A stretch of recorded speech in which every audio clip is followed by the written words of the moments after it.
Hello, hello. Hang on a minute. Hang on. That's better. That's better. I'm on the right side now. I'm on the right side now. Please excuse if Philip turns into an icicle. Just leave him be. He'll be quite all right.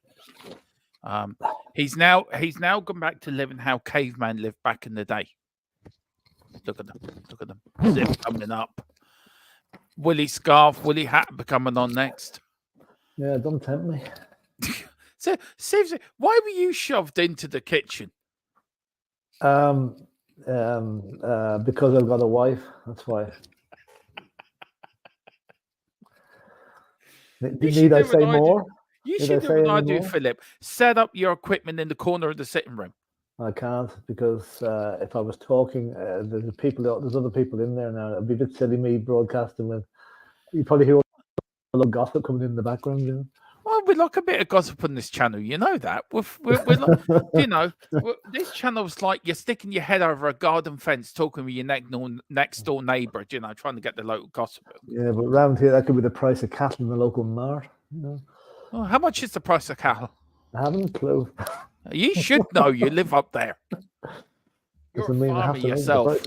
You're farmer Philip of Leitrim. Anyway, good evening, everyone, and welcome to this really special Friday night show, the Transfer Weekly Roundup with myself, Dermatron, aka Romatron, Tier 1.5, and his lusty teammate, his partner in crime, his transfer guru in charge, Philip Brady, aka Gary Lineker of the Irish World. There you go. Jesus Christ. I never know. Every night I come on here, I never know what the hell name I'm going to have to work under for the next hour and a half. That's the latest one. I thought Gary Lineker was quite a nice one to give you. And if you give me the Walker's Crisps as well, I'll take it. Yeah. He's young. He's around your age, Philip. Do you know he's fit like you? He's full of life like you. It's better than giving you Tom Jones, who's 90 and out near his deathbed. Yeah, that's true. That's true. So take compliments when you give them, Yes, man. Dermot. Jesus. Yes, Dermot. Yes, You're a Dermot. hard man to work with. I don't know. But how are you tonight, Mr. Brady? Apart from right. being cold as a Eskimo living in the North Pole. I'm only after finishing work 20 minutes ago. So you finish work and she sticks you in the fridge. Yep. That's it. What did you do wrong, Philip? Now come on, tell us, what did you do wrong? How long have you got? I've got an hour and a half. That's not long enough. Oh, that would only get to the A's. Is it B, C, D, E, F, G, H, J, you know. By the time we get to the beach, you go.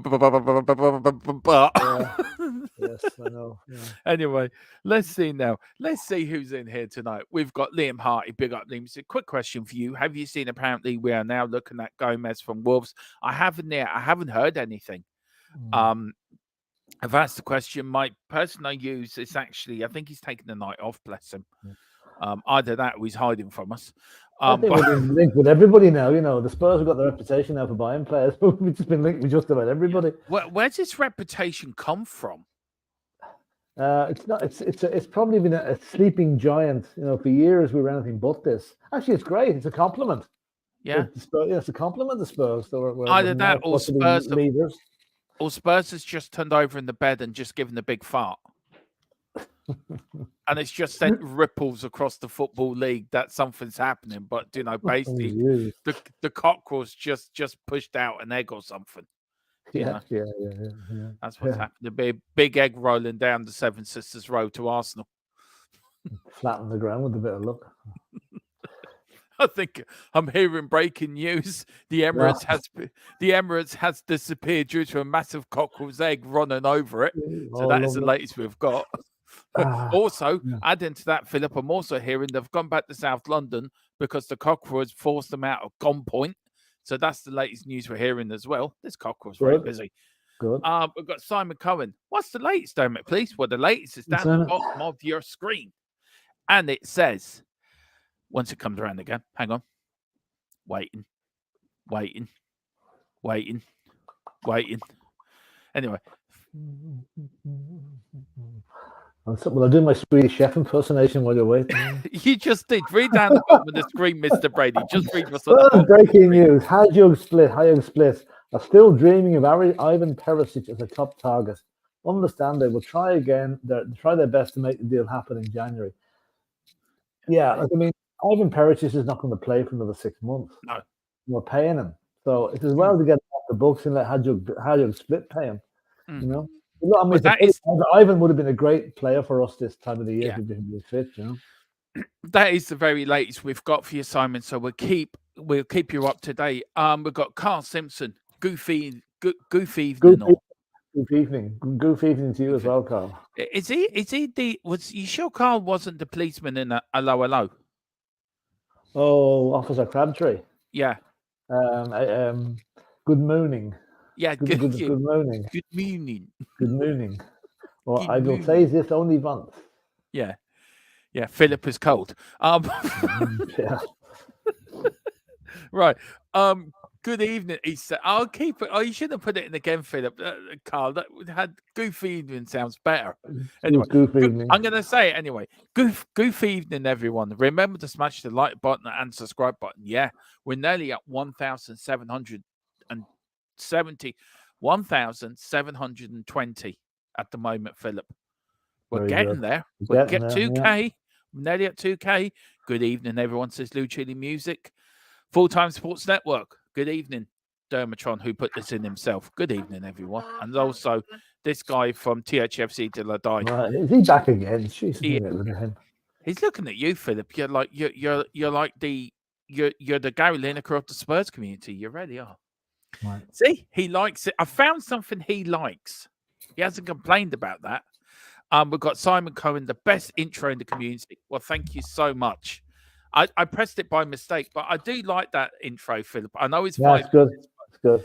It sort of it gives Philip a warm, fuzzy feeling as it's brought back to he can remember back in the day. Bless him. You know, he's sitting there with his bit of cocoa and he's I remember that when that happens. A bit like of back in the day from God Love Him. Dermot, I have only one thing to say to you.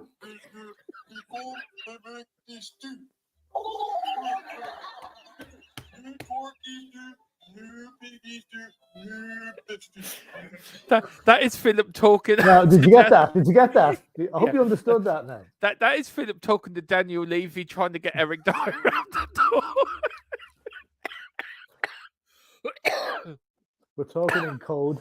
Or is that Eric Dyer talking to Daniel Levy? I don't want to go. No, it was Eric Dyer trying to learn German. Oh, Jesus. He can't help it either. It's going to be one of them shows. I feel it. Lou Chili Music, Burnley versus Luton's a bit of a ball fest, to be honest. 1-0 to Burnley last I saw. Daniela was straight in there. She says, "What do you expect, Lewis? It's a relegation battle." Yeah. Oh, dear. And he goes, "Yeah, I suppose so, Daniel. So big up anyway." We've got Daniel Field. Good evening, Dermatron. Big up, Daniel Field. Hope you're doing well, sir. We've got Danielle Zito say, "Good evening, Dermot and Philip." Hi, good evening. How are you? It's Dermot and Gary Lineker tonight. Philip goes where he's told. Yeah, of course he was. I was thinking more Liam Neeson. Do you know, there is a bit of Liam Neeson about him tonight, actually, saying that, Carl. Do you know, I might get him later to read out the Liam Neeson thing out of Taken. He's at it again. Right, do you want to explain to people what you found, Philip? Because Philip loves this person, right? It's the Muppet Show. I love the Muppets, but this is the best character in the Muppets by a mile. It's the Swedish chef. You can't understand a word he's saying, but it's absolutely brilliant. Yeah. Just look it up on YouTube. There's some brilliant ones on it. Yeah, it is funny. We were watching the Muppets doing the Queen song yesterday, weren't we? Oh, yeah, that was brilliant. Eric Dyer was singing backing vocals. He was doing very well in that, actually. Yeah, he was actually. Yeah. Do you know, since I played Eric Dyer and the two centre backs from Bayern Munich, that song's been in my head. Yeah. Oh, that's it's a 1970s. It was a theme song for some movie or some film or something, I think. You know? Big up to Christopher Inshaw. He says Galatasaray have decided against Pertruli ending Tanguy Ndombele's loan spell for the time being after midfielder were impressed in the club's 3-0 win over that Turkish side last weekend. Yeah. Now, what happened there, do you think, Philip? What do you think happened? I think there was probably McDonald's went on strike that day. So he had to actually go and play a bit of football. I don't know, Dermot. What happened there? I'd say he knew he was on his last chance. And he probably just had to buckle up and get down. The guy's got loads of talent, you know. But, you know. Anyway, I've got Michael McDonald. Big up, Michael, all the way from Glasgow. Big up, Michael. And he says, "I'm not a fan of the Saudi League." Well, nor me and Philip. Apart from the human rights issue, they are taking quality players into a nothing league where they could be testing themselves in a proper competition. Philip, look, we're going to come back to that, Michael. I think that's where I'm going to start with the transfer sort of update and talk about what I'm hearing from there. So we'll start from there. So we'll get your thoughts in a minute on that, Philip. So I'm going to start that question and come back to that, if that's okay, Michael. Okay. Daniela, Dermot, I'm looking forward to the cockpot.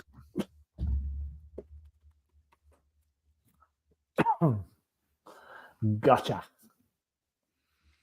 I should get you to read out these, Philip. Once I'd amend them, but I wouldn't read them out as they are. Oh, apparently Burnley are beating Luton 1-0. Yeah, they are. Yeah, that's right. How can you see? You're in the kitchen. No, I saw it earlier. Saw it before it came out. Yeah. All right.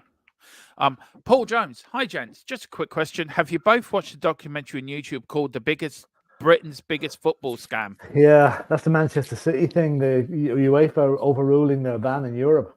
Yeah. What's that about? I haven't seen it, Philip. It's pretty rough stuff. It was on YouTube about 6 months ago.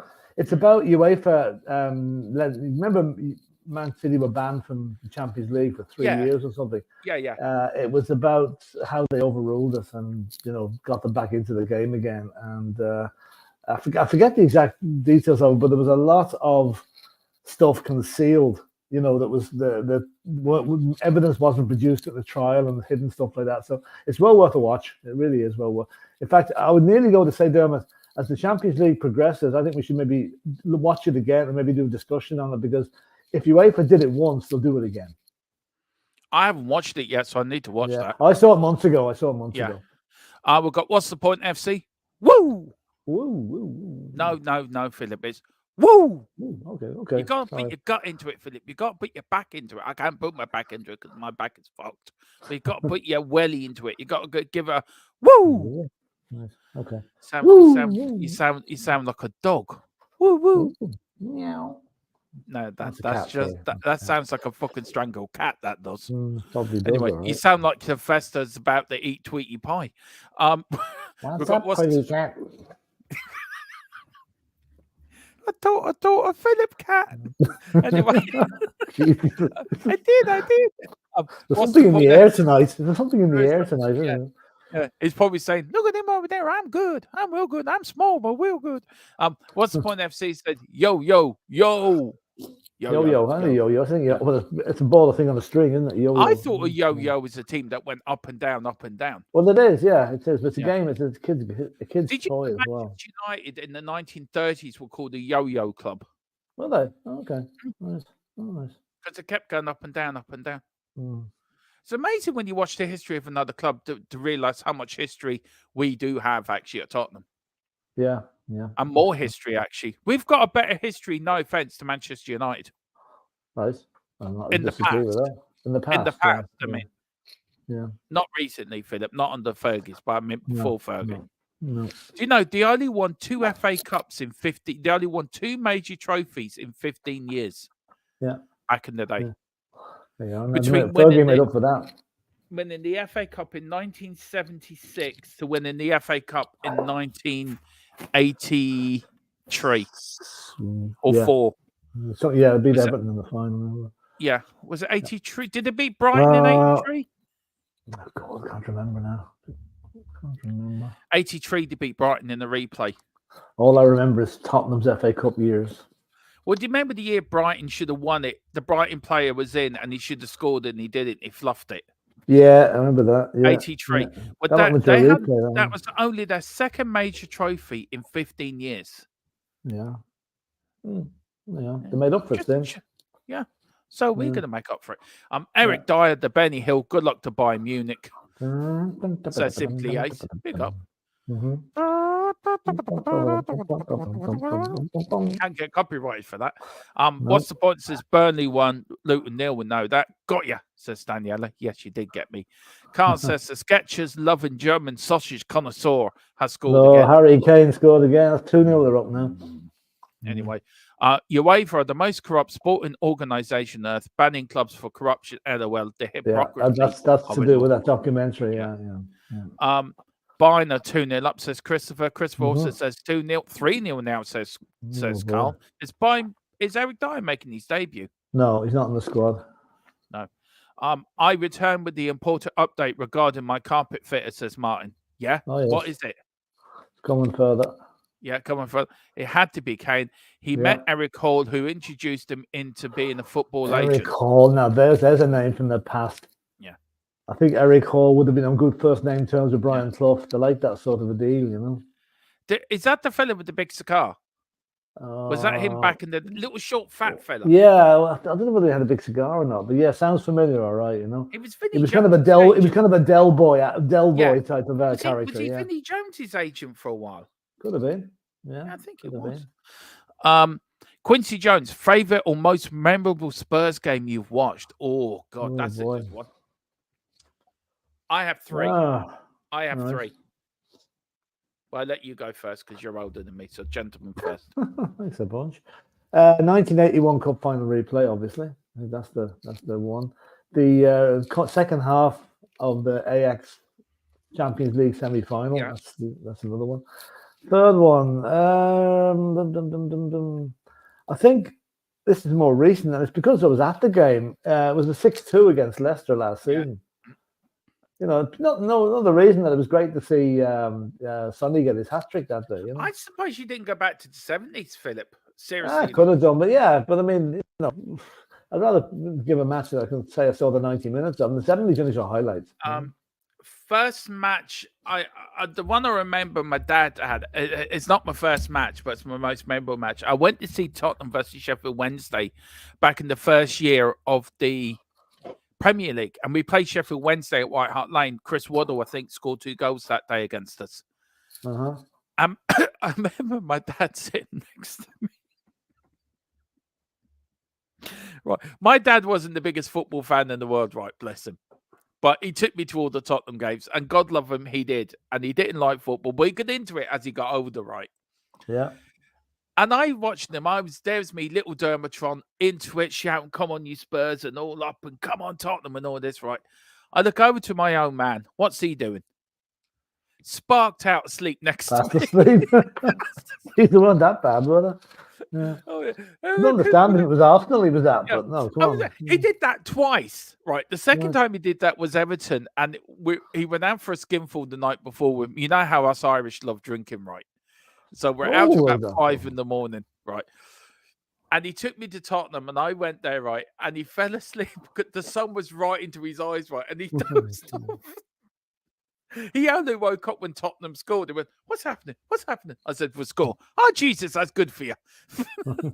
And then just funny story. Sorry, that was just a funny story. Yeah, that's good. That's good. It was his birthday. It would have been his 78th birthday the other day, actually, on the 7th. Oh, right. Thought of that. So rest in peace, Dad. Most memorable game have to be, I think, for me as a teenager, the 1991 FA Cup semi-final against Arsenal, and Gazza's free kick that day. That day was mental. Yeah, Gaza was mental that day too. See him after the match in the interview.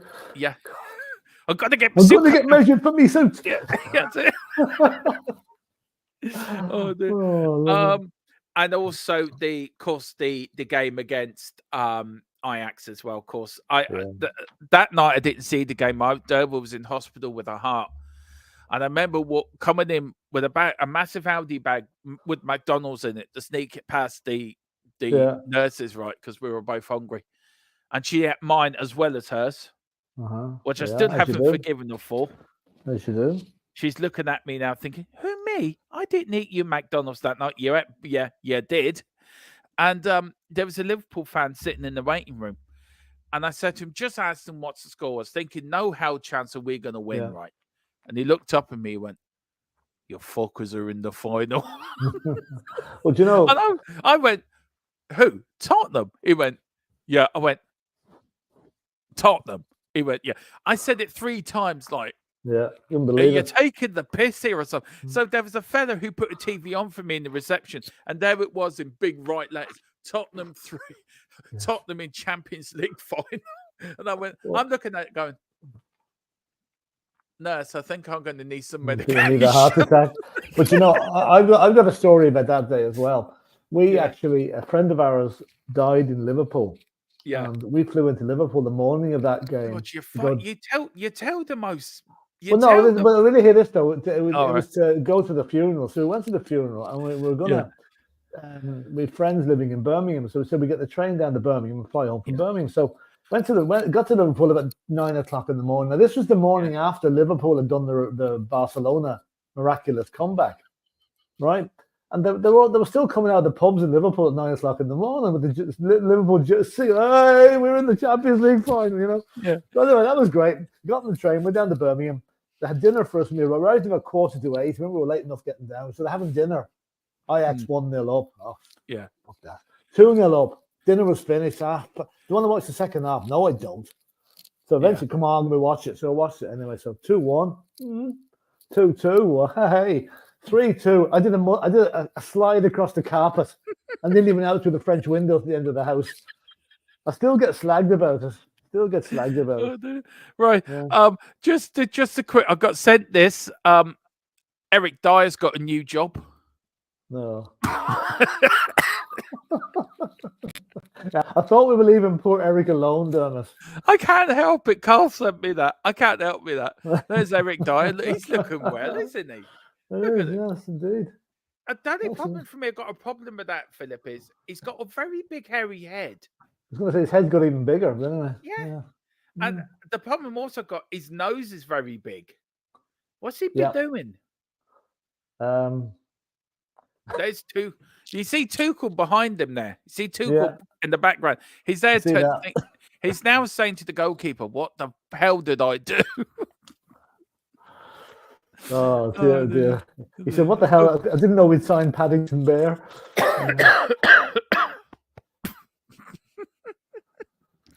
Oh dear. Anyway, Daniela Dermot's knees just got that bit more trembly. I said that. Yeah, they are. Yeah, they are.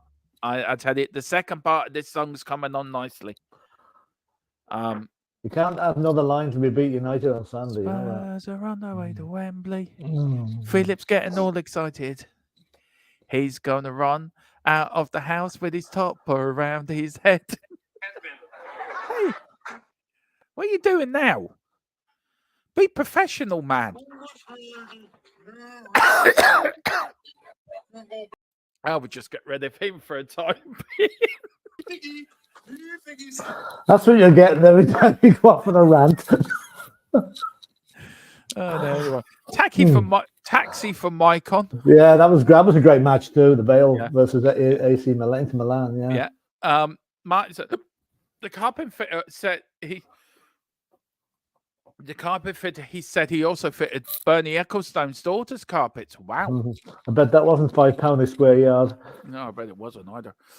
What is the most disappointing game you guys have seen? Mine is the Champions League. No, in fact, I think me and Philip were both at it. So AC Milan, 6th of March, 2023. That was the worst ever. Can I just say the bit up to it was brilliant, Philip? Me had a. Do you remember that fella in the line waiting to get in? Right? Do you remember? What the fuck? Come on, what the fuck's keeping? Look at the time. When me and Philip were standing there, no, it's raining, right? We're a bit wet. The fella up the end couldn't get his machine working, right? And there's a fella about three down from us going, "Come on, for F's sake, get your effing." Wasn't it? It was fucking. It was fun. And then while I was standing behind, you were in front of me, right? Yeah. I've never seen a man move around so much in a football game with all my weight than watching Mr. Philip Brady go. He's just like, "Ow, shouldn't have done that." But meeting the two AC Milan fans in the ground in the shop beforehand, that was the funniest one. Jesus. I've got the wrong glasses on. No wonder I can't see you. Go and tell that story, Philip. That is. We were doing sound bites or video bites for the channel, you know. So right, we'll go and see what an AC Milan fan has to say about the thing, you know. So we were walking around the Spurs shop, and we were told we couldn't video it. Remember, they told you couldn't video. Oh, he gave us a right bollocking, actually, didn't he? Yeah. But we got talking to these two with the AC Milan scarves on, and we're kind of saying, "Do you speak English?" Oh, of course we do. So we're from Ireland. But two AC Milan come over from Westport in Ireland to see AC Milan play at Spurs. Only your Dermot and myself could have picked the only two Irish AC Milans in existence and started interviewing them, you know? I swear to God, Philip. I swear to God.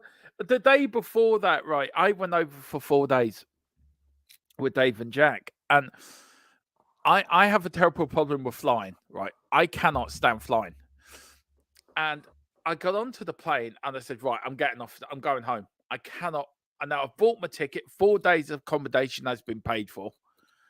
I rang Dave up and said, Dave, I can't do this. Dave's like the words of wisdom, right? Words of, encouragement was, get on that effing plane now. We've got nowhere to effing stay if you don't get on that plane. So I got on the plane. So the stewardess for Aer Lingus was fantastic. She sat me next to another woman who was scared of flying. And this is no word of a lie, Philip. We got talking, right? And before we knew, we landed in Heathrow. Yeah. So I said to her, would this help you fly again? She went, yeah, I'm flying next week to Australia. Dummy run, huh? Yeah. We've got Boris, but fingers crossed on Sunday we win the United match. Look, we are going to win the United match. Not fingers crossed. We're going to win it. No problem. We'll win the United match, and then our under 18s and 21 men all win. Then the other two won tonight. The under 18s won 3-2, and the other crowd won 3-2 as well. I think both won 3-2. Quinn, I have a vague memory of Gaza putting 2 free kicks past either Seaman or Shilton, whichever. That was against. It was Peter Shilton. Who did Shilton play for back in the day? Oh, that was near the end of his career. Stoke City. No, it wasn't Who did he Stoke. play? Stoke. Derby County. Right. 2 free kicks at the end for Derby. Of course, he did put the semi-finals free kick past Seaman. Yeah. Do you know the second goal right? The second goal right against that game. Yeah. He really should have saved that second goal. Probably should have. Yeah, probably should have. Yeah. He sure. Yeah, it cut through his hands. First third goal. Yeah. Martin 958. Does it help you to tell you I work as an aircraft engineer? No. Oh, nice one. Any particular aircraft, Martin? Because I'm big into aviation myself. I'm big Is into there anything you're not big into, Philip?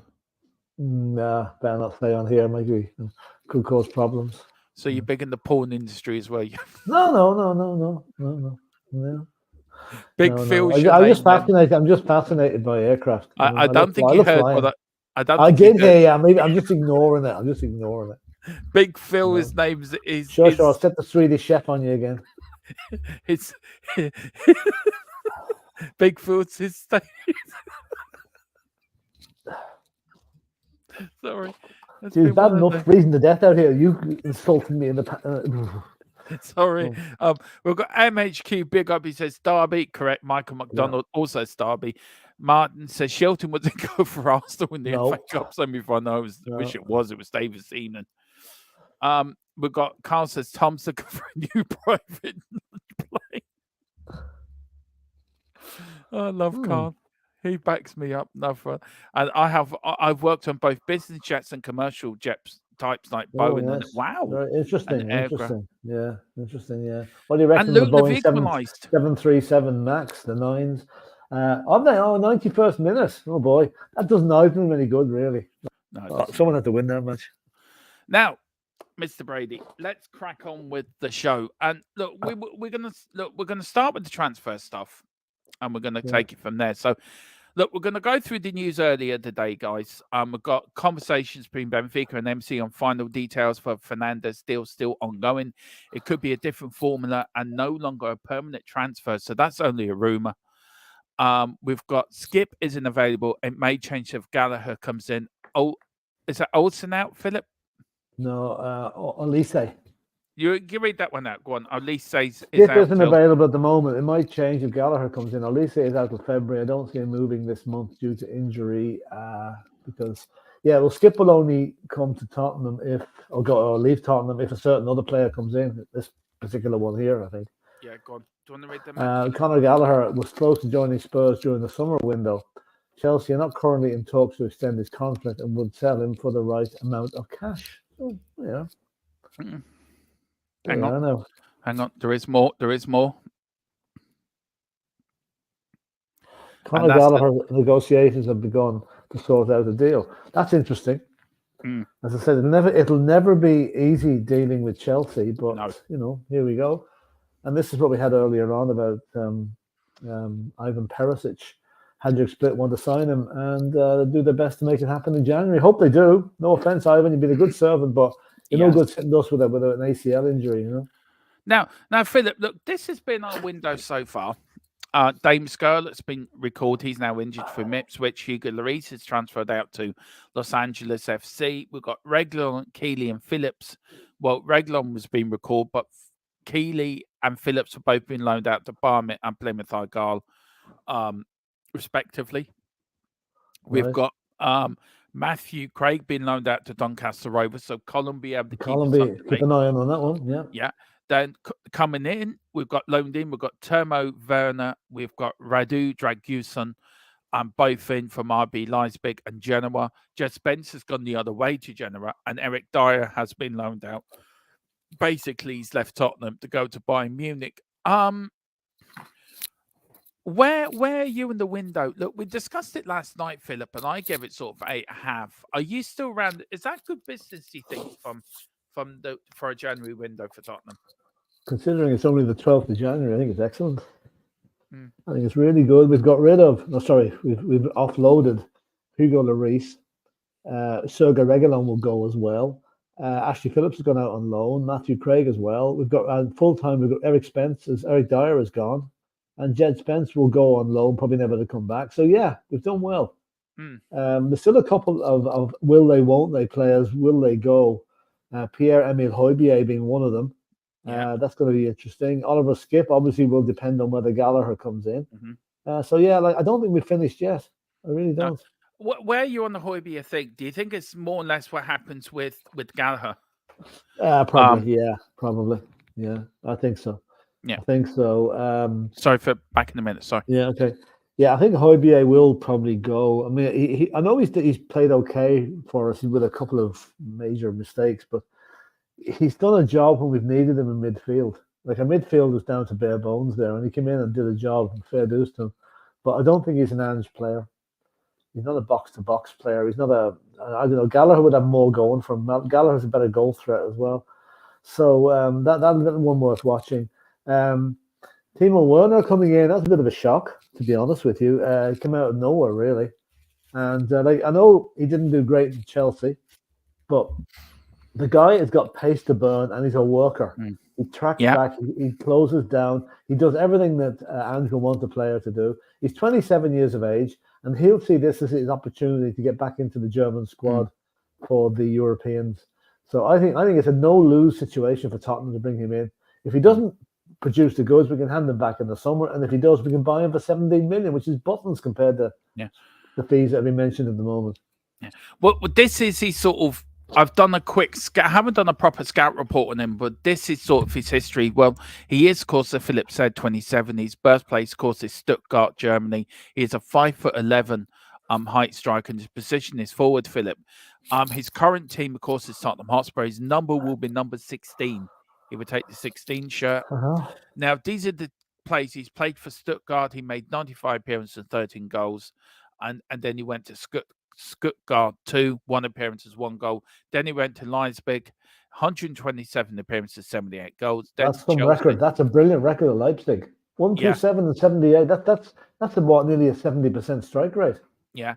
65 anyway. Then he went to Chelsea and caused 56 appearances and only 10 goals, and then 56 appearances. He went back to Leipzig again, 35 appearances, 11 goals, and of course he's now starting at Spurs now. His international career, Philip, if you look all the way from the under-15s, has been quite good for the under-15s. 4 appearances, 3 goals, 5 appearances, and 2 goals for the under-16s. Under-17s, look at that, 18 appearances, 16 goals, Philip. Yeah. And then for the under-19s, again, another brilliant record, 17 appearances, 10 goals. Now, for the under-21s, Philip, he didn't have a great record, 7 appearances, only 3 goals. But look at his international record, Philip. It's very good, actually. Not too shabby at all, is it? 57 appearances and 24 goals. So, look. So, before we get on to Radu Dragunic, where are you on Werner? Are you think he'll be a success at Spurs? I hope so. I think he's got everything to prove. He wanted to prove those numpties over at Chelsea that he was better than he showed for them. Yeah. And what better way for him to come to Spurs and start knocking in the goals? It really would be great to see it. Unfortunately, we won't play Chelsea again this season unless we get them in the cup. Are we not playing them at Stamford? No, we have. No, we drew earlier on in the season, didn't we? No, we didn't. No, we haven't played once last season. We've got to play him. We have to play him at Stamford Bridge. Yeah. You know, he'd enjoy that one. He'd enjoy that. And here he is, the big Romanian. Of course, 2 days before the mighty Dermatron's birthday, so he's in a great month of February. I mean, February's just brilliant. He's slightly younger than Dermatron, though. Do you have to rub it in? Just thought I'd get that in. Look, I'm 47 next month. No need to rub it in. I'm nearly 50. I mean, anyone think you were 40, Philip? Do you know? Shut up. Yeah. Anyway, keep going. Seriously, though, I will say this, Philip, and please take this as way it's meant. And it's meant to be a compliment. You really don't look your age. I'm please don't take that as me taking the piss. I'm not. No, I won't. No, I won't. No. Don't act it anyway. Don't act it. Exactly. When you told me how old you were, Philip, I nearly fell off the chair, didn't I? You called me. Yeah. Anyway, he's 21, Philip. He's a Bucharest, Romania. Of course, he's a 6'3" striker. Philip, Defender. he is a defender. Just look at that beard. I mean, look at that beard. I mean, that beard with fear. And the hair bun with fear, strikers, they'll be scared to death when they see him coming on the pitch. Look at that. Of course, he is the current Tottenham hit number 6. He will be taking the great late Dave Mackay, Bill. I was back home. Were you all right? You crying? Yeah, no, I'll tell you, I saw. Do you believe I get hay fever in January and my eyes are straight? I just got to wash my eyes for. I'm back in a sec. Yeah, okay. Of course, the great Dave Mackay's number 6, of course, the legendary, of course, the man himself. Now, for Juventus, he's made 10 appearances, started on the Juventus under 23s, 10 appearances, only 1 appearance for the main side between 20 and 2023. He went to Sampdoria on loan for 13 appearances. He went to Atalanta on loan for 7 appearances. He's been on Genoa on loan for 22-23 for 38 appearances and 4 goals. And for 23-24, he's made 22 appearances already for Genoa and 2 goals before his permanent move to Tottenham Hotspur in the January window. For Romania, under 17s, he never made an appearance, but for the under 18s, 3 appearances, under 21, 9 appearances, and for the Romanian national side, 13 appearances, yet to score for his national side. Now, it got me thinking, guys, about transfers and about where did it all start? Where did it all begin? And so I compiled sort of a list. Now, I hope you can see this. I understand it's a bit small for some people, but anyway, the first ever transfer took in I think it's 1893. Let's just double check. I think it was 1893. Was a man called Willie Groves. He went for West Bromwich Albion to Aston Villa for £100. I mean that's just unreal. Philip can't look. What do you reckon? Is that the value of the Arsenal squad you were talking about? Yeah, it was. Yeah, £100. Right, were you around in them days, Philip, for the first ever transfer? I mean, was I around? Just my grandfather wasn't around. Well, they reckon they had Jim White working them back in them days for Sky Sports News. Yeah, that's true. No, I reckon Jason Cundy was working for them at that stage. Oh yeah, Jason Cundy definitely was working on them though. Yeah. But look at them transfers, Philip. £100, 300 to 500, up to 61. Luis Suarez, Barcelona to Inter Milan for 152,000. That's Luis Suarez. Oh, he's a namesake, isn't he? Yeah. You look at Alf Common, £520. Who's the first 1,000 player? 1905, Alf Common went from Sunderland to Middlesbrough for £1,000 Philip. Jesus, didn't go too far either. He did actually. Yeah, 1,000. But see that it's all relative, though. But that was a fortune in those days. Yeah, absolutely fortune. And of course, as you go through, Diego Maradona went from Boca Juniors to Barcelona for $3 million. That was a record then. And then he broke that record when he went from Barcelona to Napoli for $5 million. And of course, up to recently, $200 million. It got me thinking then, Philip, about the British transfer record. Which, well, if you look at these, right, I found this little stat here, Philip, and I'll get your thought on this. These are all the players. If you put all their transfers together, this is how much all their transfers are worth. Any names that stick out for you there, Philip, that stick out for you, sort of? I don't know how the hell Romelu Lukaku got 291 million. Okay, Ronaldo, Neymar, no problem. Coutinho, yes. Mbappe, yes. Alvaro Morata, a bit surprised to see him in there. Ousmane Dembele, maybe not. Griezmann, not surprised. Angel Di Maria is a bit of a shock, but he's had 6 moves. And Zlatan Ibrahimovic has had about 420 moves in his career. Yeah. So, yeah. I mean, all good players except Romelu Lukaku. Yeah. Carl Simpson has said low blow dermo. What was that about? Me saying you're around for the first ever transfer. Oh, that one. Oh, yeah, right. Okay. Yeah, sorry for that. Actually, you know, I'm just thinking there. You know, back in the day when the motor car was first invented. Yeah. You used to have somebody walking in front of it with a flag, waving a flag, because you couldn't travel at more than 10 miles an hour. People then thought that was an absolute... Was that your job back in the day? Was it? Yeah. They wouldn't give it to you, so they give it to me instead. Yeah, I did it once and ended up on Mighty Car Pile Up. So the same. You were like Rodney Trotter leading the funeral up a one-way street. Yeah, it was. Yeah, Philip, can you take over? This fella's just caused a pile up. Look, now talk about Mbappe, Philip. There was I was watching a podcast there tonight, and there was a list of the world's most expensive players for all their transfers put together, right? Yeah. Do you know the one player who wasn't on there? Lionel Messi. No, Mbappe. Kylian Mbappe. Mbappe. You see now the latest with Mbappe, is he going to stay at PSG? No, he's going to Real Madrid. I tell you why he wasn't on there. Because his move from PSG to Madrid is on a free transfer. Because he's out of contract. There's something else happened this evening, Dermot. I just checked that again. There's something happening between him and PSG tonight, so maybe he's not going. We'll see. Yeah, okay. Now, the British course football transfer fee record, of course, was sort of the same. Of course, you had Gareth Hitchens there from Villa to Inter Milan, 85,000. Of course, it went up. Of course, look, you had Martin Shivers to Tottenham in 68 for 125,000. Martin Peters including Jimmy Greaves. Yeah, Martin Peters to Tottenham, 200,000. That was a British record. That was then broke a year later by Alan Ball, 220,000. And then, of course, Brian Robson, Trevor Francis, Brian Robson, Ray Wilkins, Mark Hughes, 2.3 million. Ian Rush, then, of course, 3.2 million. Tottenham, Chris Waddle, Tottenham to Marseille, 4.25 million. And, of course, it's gone up and up and up as the years have gone on, Philip. Yeah. Are you... If somebody... Look, I asked the question, Philip, and I'd start on this, and I'll start on this, and then we'll go back to the chat.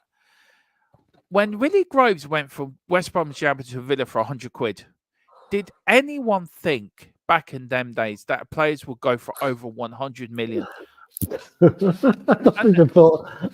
think anybody thought that no one would go for over 1,000. Never mind 100 million. Yeah. No. I mean, back in those days, football was working man's game. I know you're going to come on that later. No, I don't think anybody could ever envisage, unless you had a time machine. Really, how could you do it? You know, I don't think we can even predict what's going to happen in the next 20 years. No. You know, I mean, it's going to go upwards, obviously. But I never thought we'll ever see £100 million player, or 200 or 300 million pound player. Well, probably only for the agents who probably wouldn't. Yeah, probably. And also, Philip, look, it got me also thinking. Look, I was only a wee kid at the time. You're a young man working in the bank somewhere in Dublin, causing havoc. You know, not giving people loans, being tight with your money. That's you know, Philip worked for the bank. They like to say no. When next door the bank, we say yes. What are you coming here for? What do you think this is, a bank? I'd love to go through a loan for Mr. Brady. Can I have a loan from the bank, please? No, it's actually how do I stand for a loan for 2,000? You don't stand, you kneel. You would have been a tough bank manager back in the day. You would have been cruel. This is why I've carried it forward into my later life. That's why you know me. I question everything. That's why. Believe me, I know your question. I would have hated the gun to you for a loan. Yeah, I know. But I had to. You had to do it. You know. I would have gone there. I would have come out of you as a nervous record. I've ended up in the pub drinking. I need a drink after him. Oh yeah. But anyway, what was your thoughts when Trevor Francis went for? And this is for the chat as well. Put it in there as well. This is for you guys. What is your thoughts when Trevor Francis went from Birmingham to Notts Forest for 1.18 million, and then Brian Robson from West Bromwich Albion to Man United for 1.5 million? Philip, I mean, let's talk about the Trevor Francis deal first. Yeah. 900-something thousand was the record. And then next thing, Brian Clough spends over $1 million. Were you shocked by that when that broke?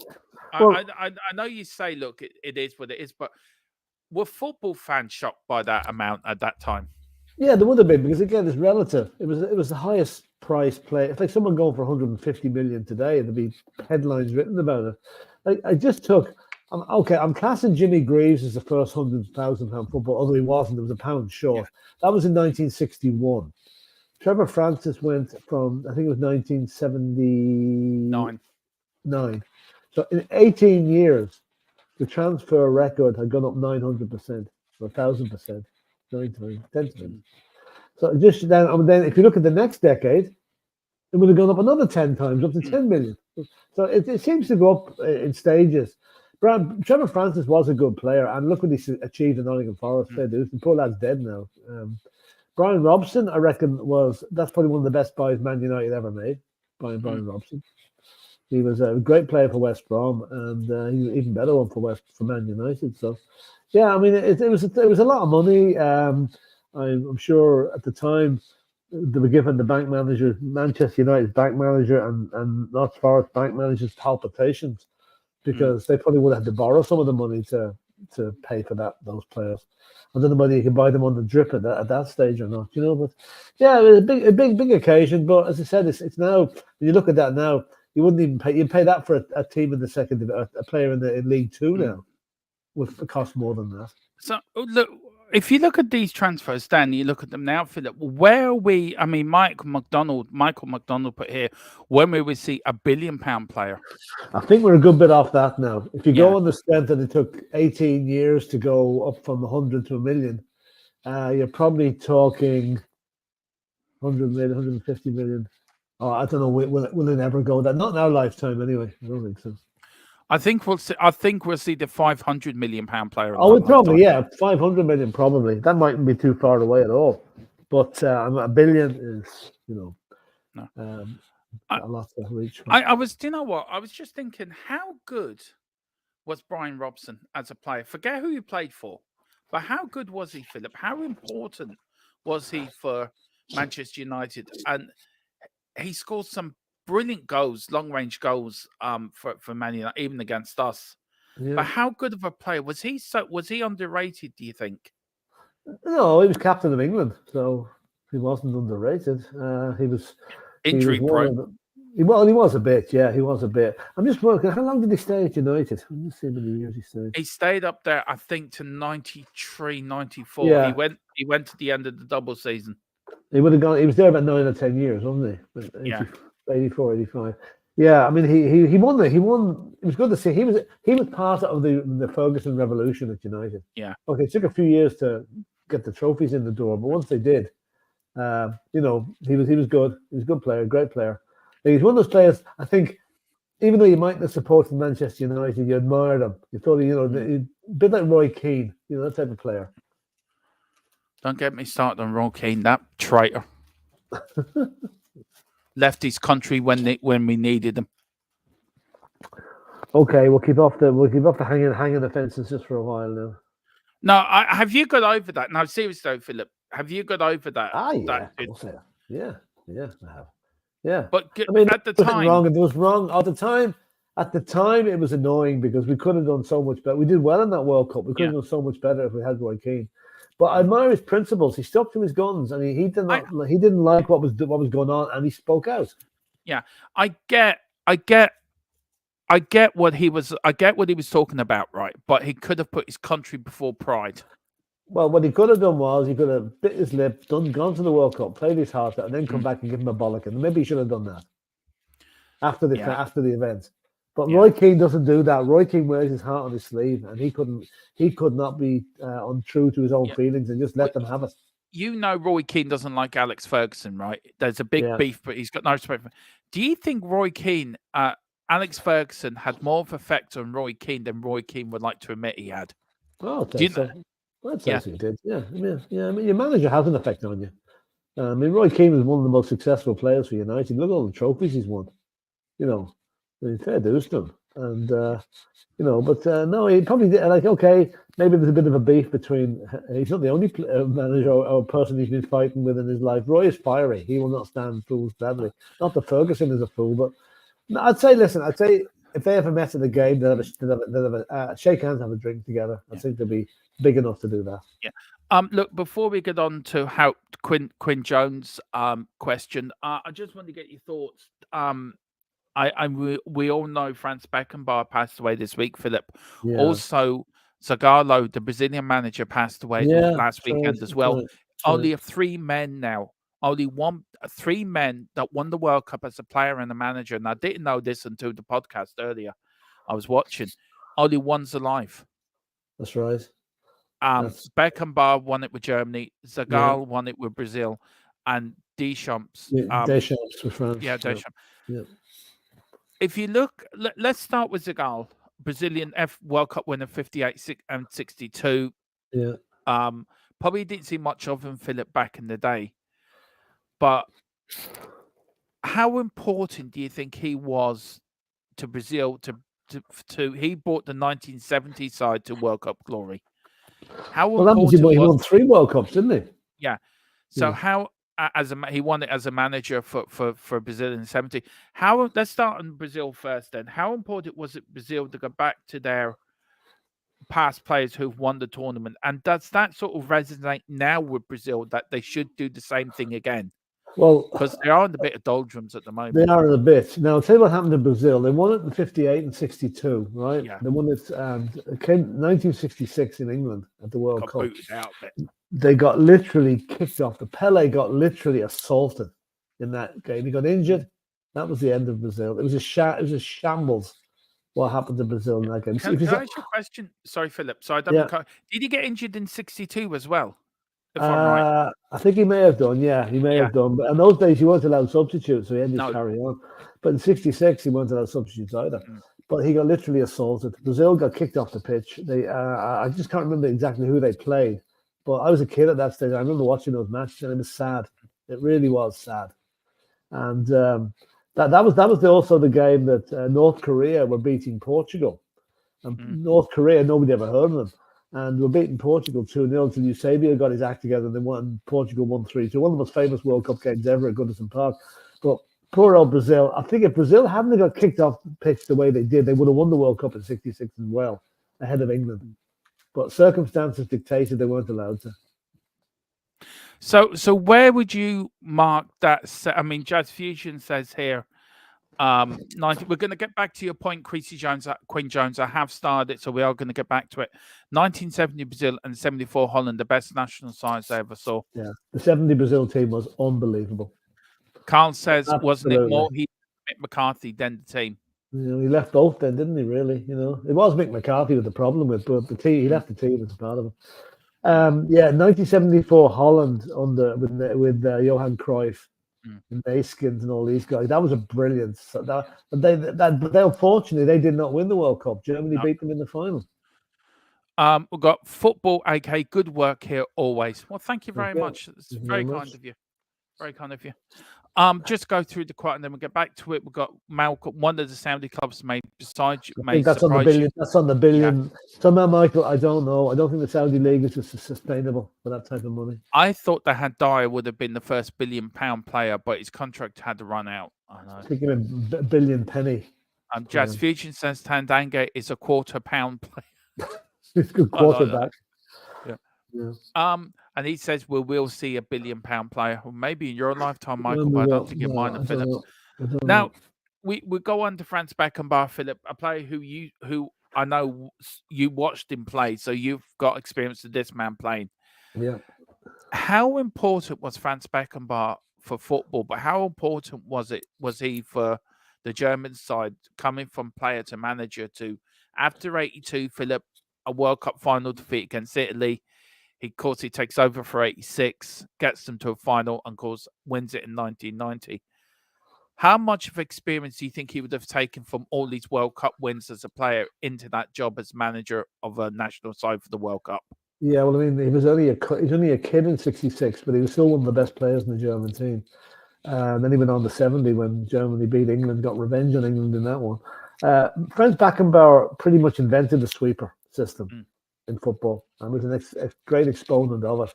So he would have learned a huge amount. Like he played, I don't know how long his career lasted, but he played well into his 30s. Then taking over the German team and actually winning the World Cup, I think was testament to his ability. I don't think that German team was the greatest team ever, but the tactics he employed just got them over the line and they won the World Cup. And that was the old West Germany. They hadn't united into Germany at that stage. I thought Germany then were the best side of that World Cup in 1990. To be fair, Philip, probably you could say that. You could say that. Yeah, they were good. It was a very, very good tournament. I mean, it was the one that great tournament for us. Great tournament for Ireland. I mean, my God. I remember being in Dublin the night we beat Romania on the penalties. You know, I've never seen anything like it. It was just mayhem, absolute mayhem. But see, at that time, Dermot, Ireland was going through a huge economic depression, and anything like that lifted the spirits of the country. So it did wonders for the morale of the country. You know, it really did. And also, there was so many people going to the credit unions to get money. There was more kitchen extensions done in Dublin in 1990 than ever before. You know, what do you want the money for? Oh, yeah, I'm extending the kitchen. All he wanted was the price of a flight down into Napoli or wherever they were playing again, Genoa. Actually, they beat Romania in Genoa. They did, yeah. Yeah. So that's the Spurs connection. So, do you remember when they went to Ireland and they stuck them in the pen, the fans, and they were doing the sheep noises? Oh yeah, I've experienced that myself in Moscow. Yeah. The Irish fans, I've experienced that myself. We have to do an away day, Philip. You, me, and Dave, and Ollie, and that. We have to do an away game. To sign the official Secrets Act first. Yeah. Oh, yeah. It's hilarious. I was I've done a few of those Irish trips now. They're all incredible. I couldn't tell you about them on stream, Dermot. You just couldn't mention some of the things that went on. You know. Anyway. Now, Quinn Jones had a question for us. I'm going to get back to it now. Sorry it's taking us so long, but he says, "How did you guys become Tottenham fans?" Philip, I'll let you go first. I honestly don't really know. I think I was a kid living in Belfast at the time, and it would have been, Spurs would have done the double and won the match, against Burnley after that, and then after that they were in a bit of a doldrums, and I don't really know. I think Danny Blanchflower could have had something to do with it, because he was such a prominent player. He was just nearly retiring at that stage, but everyone else, all the kids in my class, were supporting Manchester United and Liverpool and this, that, and the other. I'll just be different. Now it was awkward actually though when I went to school. We moved to England then, and I went to school in Birmingham, and I was in class with nothing but Villa fans, Birmingham fans, West Brom fans. And I'll tell you one thing: it would have been very easy to change your allegiance then, but I didn't. I stuck with it, and that's me ever since. Do you know what? I was born in Tottenham. As I was adopted as a child. My mother came over to England from Ireland, and I was born in Tottenham. So, I think from that day on, I was a Spurs fan. Yeah. I always remember just supporting Tottenham. I don't remember doing anything. I mean, when you're small, right, and you don't know much about football, you just go with the favorite colors, like that team.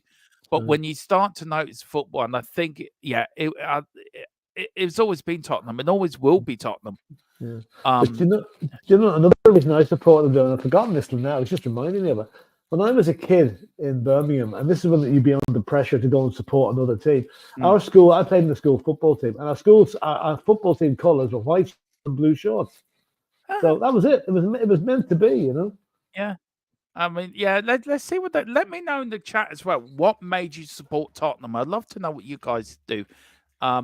We've got Carl Simpson. When we are scouting Dombele and looking at how much he would cost, you'll find him in the bargain bucket. Yeah, that's it. Yeah. Tim Man 007, big up. He says Glenn Hoddle was the guy that made me Spurs top player. Absolutely. Yeah. Beckenbauer wins rate was about 50% managed in Germany, but he won it when he mattered. Yeah, there you go. Yeah, that's it. Now, didn't he get to a semi-final of the European Championships in '88 with Germany? Oh, God, now you're talking. Didn't they lose to Russia or Holland? I don't know. I'll say my mind is a bit hazy on that now. Oh. No doubt somebody will tell us.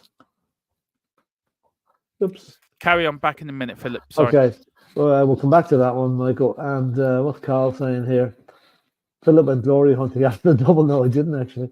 No, Mr. Brady, that backfired in recent years. Yeah, but listen, I mean, it's easy to support a team that's winning everything. It's more fun supporting a team that's the hope you're going to win something keeps you going. That's what I've been that way for a long time with Spurs. The Jazz Fusion is saying long involved story, but the beginnings involve Fate and Harry Redknapp. Yeah. Did that include a date with Harry Redknapp, Jazz? No, let us know. Fate. Oh, I thought he said date. Anyway. What's your thoughts on, before we get to our last topic, we're going to finish off talking about 70s and 80s football. Just continuing what we were talking about this afternoon on the show. I've got a bit more, I want to talk more, Philip, about that, because some things that's remarkable about them times. Carl says here, Can't say my parents are not football fans, but my dad's brother, my uncle, is a massive Spurs and took me to my first game at 5 years old. Hooked ever since. It is, isn't it, Philip? If it's not your dad, it's your uncle. If it's not your uncle, my uncle lived actually near White Hart Lane as a kid, and we used to park at his house to walk to Tottenham to White Hart Lane back in the day. But Well, yeah, I get that. My dad, you reminded me also, so my father, God rest him, was a goalkeeper. And he played for a team called Belfast Celtic. They were a professional team, but he was an amateur. And there was talk that Glasgow Celtic were looking at him, right? But during a game, he got a horrendous foot injury. Now, in those days, there was no penicillin, right? And the doctors wanted to amputate his foot because the foot had just gone gangrenous and everything, you know.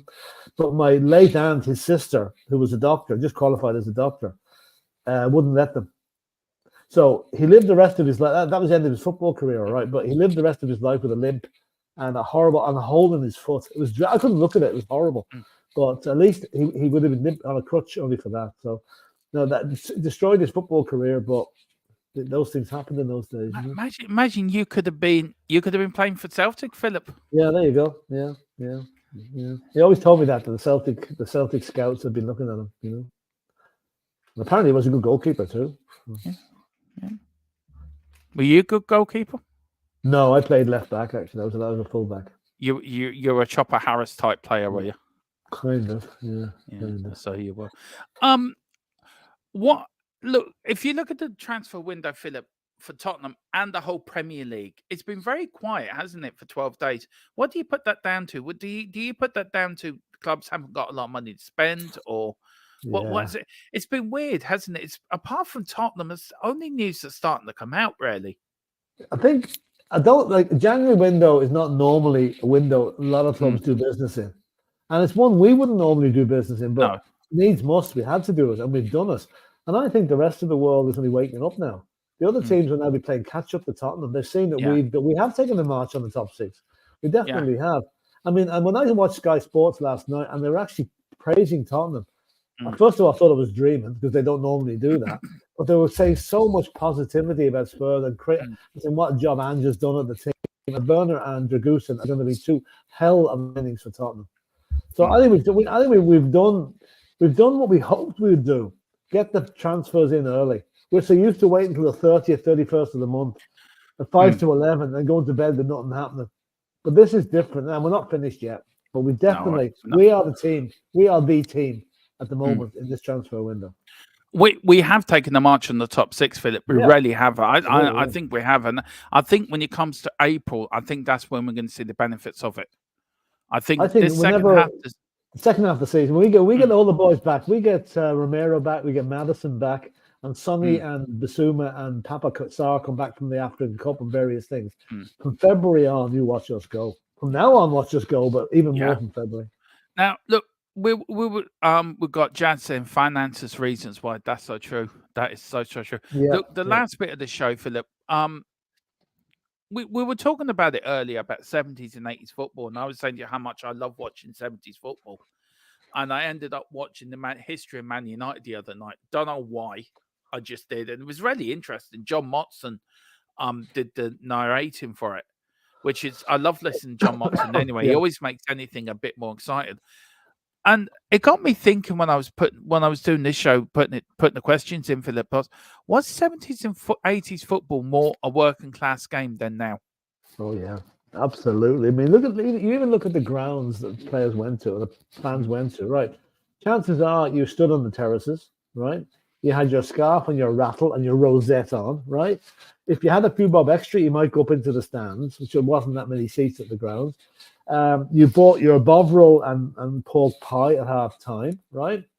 You probably had your flat cap on. You bought your program for sixpence. You went home for a pint on the way home.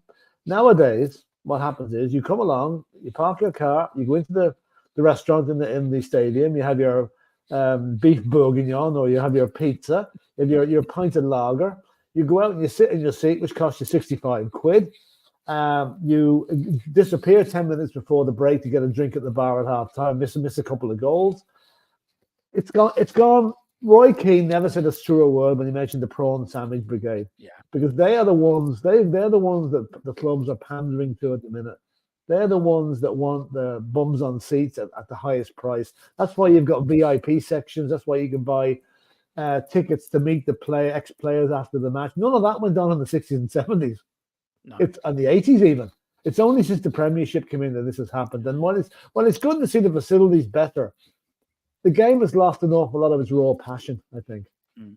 I mean, you look at. I was watching a documentary the other night, Philip, on YouTube, and Fergie. They were asking Fergie. It was a documentary about Alex Ferguson, and I love watching documentaries on old managers, right? Yeah. And watching how things were done differently, like on Bill Nick or Arthur Rowe and Keith Berkshire. I watched this one anyway, and he was on the phone to the groundsman, right? And he was telling him, "You want to hear the language out of him? Wet that effing pitch. I want that effing pitch soaking effing wet." Like this, I think they were playing Monaco or something. And he turned around and he was talking to a reporter, and the reporter said to him, "Have you got a message for the fans?"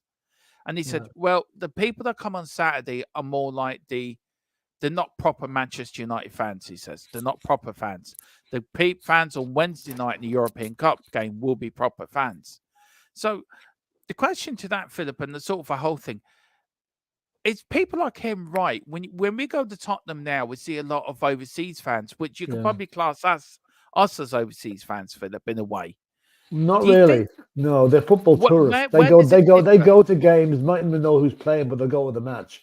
But where does it differ from? Where does it differ from classing us not as overseas fans, but somebody say coming from Germany as an overseas fans? What's the difference? If they're dyed-in-the-wool Tottenham fans like we are, if they come from, no matter where they come from in the world, they're Tottenham fans. I wouldn't class them as football tourists. It's the ones that turn up at the match. Now, okay, there's an awful lot of Koreans come to Spurs. It's because of Heung-min Son. Yeah. Right? That's what they come to see. You know, they couldn't name the rest of the Spurs team if they tried. So there's a lot of football tourism. My only problem with football tourism is keeping a lot of the other fans out of the game that can't get tickets. The real fans out of the game. Now, okay, they pay the money to take the tickets, fair enough. The club gets revenue. But I think a lot of them wouldn't be. There could be a guy sitting outside the ground that can't afford to go into the ticket, and there's some boy sitting in a seat for 65 quid that can. And probably will never see Spurs again. That's the bit that's the worry that concerns me a bit. The man on the street has been priced out of a lot of the games at the moment. So you know how much expensive it is, Dermot. You know how expensive it is for us, you know? Yeah. I mean, I can go back to the 80s, and facilities weren't great, Philip, but there was a family atmosphere. Where you go to Tottenham now, it isn't there. There's something missing. What's missing, do you think? What's the Premier League bought that killed what was in the Football League which was then the Football League before the Premier League? I think the biggest problem and the biggest loss of atmosphere at the ground has been the removal of standing. Okay, it had to be done. There's no. I'm not saying that I've actually got. After you finish, Philip. I'm gonna go against your understanding because I'll tell you why after you finish. Well, do you know what I'm saying is, you look at the shelf at Tottenham. The noise that came out of that place was incredible, and the atmosphere was brilliant. I'm not talking about safety reasons. I'm just saying for pure passion of the game, you can't beat standing at a match. You know, like I know they had to bring it in for safety reasons and everything, and because of the right hassle and all these sort of things. But I still think that's one. When standing went out of the game, a lot of people fell out of love with the game. Now, yeah, what I don't like about standing, Philip, right, is one reason, right, and maybe it's a selfish reason. I don't think it is, but I would like to think that many people in my situation, you might get it. I cannot stand for any length of time, Philip, because of my back. I have to that's fair enough. That's fair enough. That's a very good reason. When we went to the AC Milan match, everyone was standing, and every sort of 20 minutes I had to sit down. I couldn't then see the game. Yeah. Because everyone was standing. Now, I get it, we're in the standing area. So where I understand people want standing back, A, I don't think you should bring it back because it's not safe. B, I think you still have the opportunity of a disaster to happening if something was to happen, Philip. I really do. And I don't care how safe they said they can make it. It's like Formula One. Formula One is safe, but it's safer, but it never will be safe. Yeah. If you know what I mean. So where I understand what you're saying. So where do you go for people, say like me, Philip, who can't stand at a game, but if I'm in the stand, a section of the stand where it is all standing, where do people? Well, don't buy a seat there. There's only certain areas of the ground that you can stand in. I was in one of them for the Wolves game. I found it okay. You could sit or stand. Everybody stood, but that's only part of the ground, Dermot. So I think for someone like you need to get a seat that's not in a standing area, because they are very strict on standing up in areas like that. You know. Look, I know, but it was done through the AC Milan game. Oh, I know. Unless you look hard to see where you're sitting, you probably you wouldn't even know you were going to be in the standing area. I do know. I was just making a point. I got no problem with standing, but when you can't stand, that's the problem. You can't see what's happening with the game. But back in the day, Philip, you were all together shoulder to shoulder, weren't you? Oh yeah. Is it more safer now? Is it safer? Will it ever be fully safe, if you know what I mean? It'll never be fully. You get 50, 60,000 people together on the ground, you can't guarantee fully safety. Somebody could fall down the stairs. Somebody could chuck a bottle. You wouldn't know what could happen there. But the thing about the health and safety will only allow. Spurs can't sell more than 62,000 tickets for a game. Right. Now, you look at the Hillsborough disaster. That was grossly overcrowded. And I guarantee there's been games at White Hart Lane that were played. There's a few grand left in. A few grand let in that shouldn't have been. You know, I tell you, sorry, go ahead. Sorry. No, that's it. So, you know, there's much more stricter regulation on crowd sizes now than there used to be. If you're talking about Hillsborough, the police were at fault for that. Oh, they were, yeah, absolutely. Yeah, absolutely. Pure and simple. You got two segments of cages, which there were back in them days, empty. And the guards were so incorrupt, so corrupt, they sent them down one. I mean, it nearly happened in 81 with Tottenham, Philip. People seem to forget that. Yeah, that's right. Yeah, the semi-final against Wolves. Yeah. So, but like, do you think when that happened, Philip? It's why? Look, just very quickly, a question on that, and then we'll go on very quickly to something else.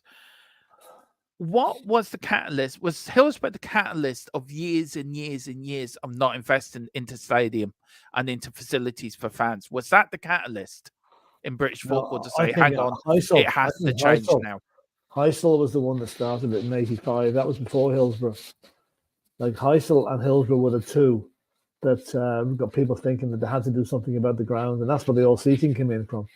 So I think it took tragedies like that to wake the authorities up to get things more on an even safer keel for the families. Like, I'm just looking at Michael McDonald's comment there. He's saying that we are standing at Parkhead and properly policed. It can happen. Yeah, it can happen, all right. But I mean, all it would take would be for Rangers to score a goal, and that could start problems at Parkhead. You know, I think standing is okay in small numbers, but I think to bring it back willy-nilly is never going to happen, and it won't be allowed. I want to take you on the point you said it took Heysel for it to stop Philip. So why did it take another 85, 86, 87, 4 years for them to do anything? Surely if Heysel was the catalyst of football stadium for safety, what was your UEFA's thing? Or we're just banning the English clubs? What was That's all they did. That's all they did. Ban the English club. We were kept out of Europe that season because of that. What was the FA's thing out of it? Well, I don't know, Dermot. I really don't know. But well, exactly.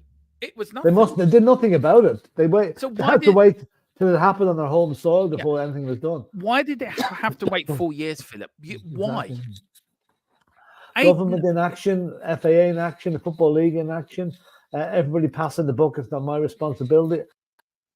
Who knows? But I'm going to look that up because that's an interesting point. I would like to study that and see what actually was why it wasn't dealt with quicker than it was. Because if Heysel had been acted on, Hillsborough wouldn't have happened. So what we're saying is 92 Liverpool fans would still be alive. Yeah, exactly. Yeah. And don't forget the fire at Bradford City as well. Yeah, that came around that time as well. You know, okay, fire can happen anywhere. But no wooden stand to the Valley Parade. Is that what they call Valley Parade? Anyway, you know, I'm going to look at it. I'm going to look into that, Dermot. If you don't mind, we might revisit that one in a future show because I think it's an interesting topic. the evolution of the safety standards of football matches. So I don't mean to go down road, Philip, but it's just they're the biggest offence I can remember as a kid. Yeah. No, you're right. Yeah. And you look at you look at Heysel and you look what happened then, and you look at I mean, we were talking about the great footballers we've lost. Bobby Charlton we just lost as well, not so long ago, and hearing him and. I was a kid at the time, Philip. How did you feel as a Spurs fan watching that on your television in Ireland? That was horrific.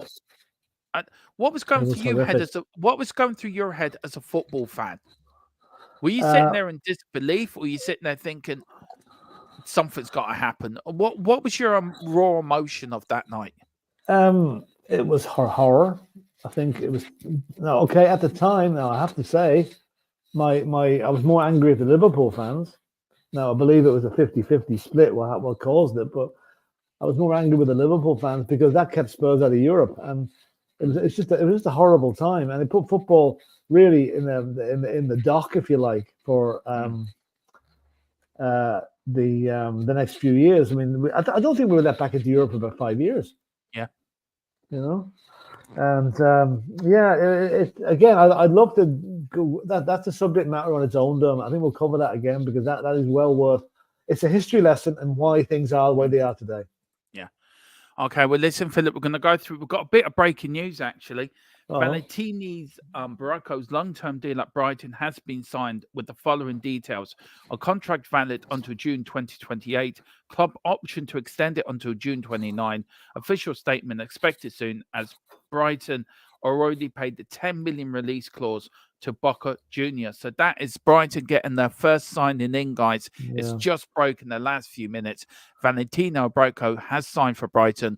The £10 million has been paid by Brighton to Boca Juniors, his release clause. He has signed a contract valid up to June 28. Brighton then have an option to extend it until June 2029, guys. So there is the latest. Just go through the chat very quickly, Philip, and then we'll finish it there. 97, Michael. Was it 97 that passed? No, we weren't out of Europe that long. We're back in the early 90s. We played in the... No, 97 Liverpool fans. Oh, sorry. Oh, yeah. Was it? I thought it was 92. Maybe. Yeah, okay. We've got Neil. Philip, if you have to go a bit, I can finish up if you need to go. If you don't mind, it's just I'm still getting the call here. Listen, I enjoyed that. That was really, really enlightening. That. Well, listen, we've got Around the Grounds tomorrow. We'll talk more about it in Around the Grounds Premier Saturday tomorrow. Okay. Now, I don't know if we're doing that watch along at 12:30. I don't think we will do because we're beyond a quarter to. Be a lot on. On. So I'll talk to you in the morning anyway. We can discuss all that. So we've got Premier Saturday at 2:45 with Philip, and then we're on at 5:30 for the watch along, and then the cock pads. So we'll forget about the 12:30 kickoff. Fair enough. But anyway, Philip, lads. See you later. See you in a minute. All the best. See you later. Bye. Bye. Just to bring Philip, I'm just going to go through few of the comments, guys, and then I will finish off. The people responsible for safety did not open the areas that would have distributed the fans to more space to air breathe. Absolutely spot on, Neil. Michael McDonald's in the 80s, the newspapers would say our attendance was 60,000 when it was rarely about 80,000. Wow. We have standing up park had properly policed. It can happen. I'm not saying it can't happen, but if you can stand for a home match, I haven't got a problem with it. But it's for the people that have slight disabilities that I feel it's a bit unfair on them. And maybe there should be an area where they can go if they want, or some sort of a standing area for them where if they need to sit, they can sit, but they can still watch the game. I think it has to be sort of fair. But I've got no problem with standing at all. Father can't pass on the kids because of the cost of the... Yeah, exactly. So you can't have fathers passing on season tickets to their children and to their grandchildren and keep traditions of sitting in the same seat for 40 years. And it is ridiculous, Neil. You're spot on. You've lost tradition, yet you have corporate mentality. Absolutely. Spot on there, Jazz Fusion. Michael says, if you want old school football, you go down to a few divisions for it. These days, it's safer and better productive overall. It is. Sadly, real fans have been priced out of attending games yet. They have. 10 Man 007 said all the fans in those days knew all the songs. Half the stadium are day trippers. Yeah, that's true. Football has changed for the better. It has changed for the better, but I think football's lost something by changing for the better. And I think the Premier League and money has something to do with that, guys. 100%. Yes, times were different and finances really. Well, listen, guys, that is the end. There is the spot on. Big up, Michael.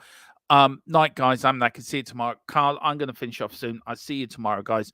That is the breaking news. A Valentino Branco's long-term deal at Brighton has been signed with the following details. Contract valid until June 2028. The club have an option to extend it to June 2029, and a official statement expected shortly, soon as Brighton already have paid $10 million release clause to Booker Jr. So, look, that is the latest deal we've got for you guys. The Pagnotry, yeah, it has, Neil. Absolutely spot on. Listen, me and Philip are back at 2:45 tomorrow with Premier Saturday. We're going to continue this conversation tomorrow, guys. So come and join us. I'll see if Brad's around as well. And we'll get Brad to come and join us as well. But whatever you do, thank you for all the support. Thank you for all the subscription. Thank you for all the memberships. So please, on the way out, please hit that like button. Please hit that subscription button, notification bell, and please pick up your memberships. Only $1.99. The cheapest membership for your Sunny membership. Whatever you do, have a lovely evening. Take care. Come on, you Spurs. In Big Ange, we trust. We never stop.